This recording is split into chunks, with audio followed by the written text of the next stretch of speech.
খুলনার বটিয়াঘাটায় বিয়েকে কেন্দ্র করে ঘুমন্ত অবস্থায় একই পরিবারের 4 জনকে গুলি করেছে দুর্বৃত্তরা। সকাল 7টার দিকে লবণচড়ার রেল ক্রসিং এলাকায় দুটি মোটরসাইকেলে করে 6 জন দুর্বৃত্ত এসে এলোপাতাড়ি গুলি চালায়। এতে গুলিবিদ্ধ হন কাজী আনিসুর রহমান, তার স্ত্রী রঞ্জু আরা বেগম, ছেলে রাইসুল ইসলাম এবং পুত্রবধূ ফাহিমা খাতুন।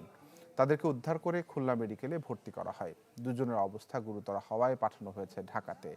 পরিবারের দাবি, 8 মাস আগে ফাহিমার সাবেক স্বামী ইমরানের সাথে বিবাহ বিচ্ছেদ হয়। গত ডিসেম্বরে ছোট ছেলে রাশেদুলের সাথে বিয়ে হয় ফাহিমার। এরপর থেকেই নানাভাবে তাদেরকে হুমকি দিয়ে আসছিল ইমরান। এরই জেরে এই হামলা চালিয়েছে বলে দাবি পরিবারের।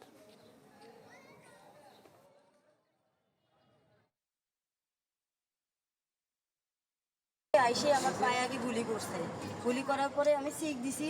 তারপরে আম্মু আর আব্বু শোয়া ছিল পাশের রুমে, তারা লাভ দিয়ে উঠছে। ওঠার পরে তাকে ঘরে যাইয়া গুলি করছে। আমার ছেলে বিয়ে করছে, সেই ছেলের তো সে মেয়ের তো ছেড়ে দিছে, মেয়ে ছেড়ে দিছে তাকে। আমার ছেলে বিয়ে করছে, সাংসারিক করতেছে, তারা ঘর করতেছে। এই অবস্থায় এসে এই ঘুমন্ত অবস্থায় তারা এই পরিবারের 4টি লোককে গুলি করছে।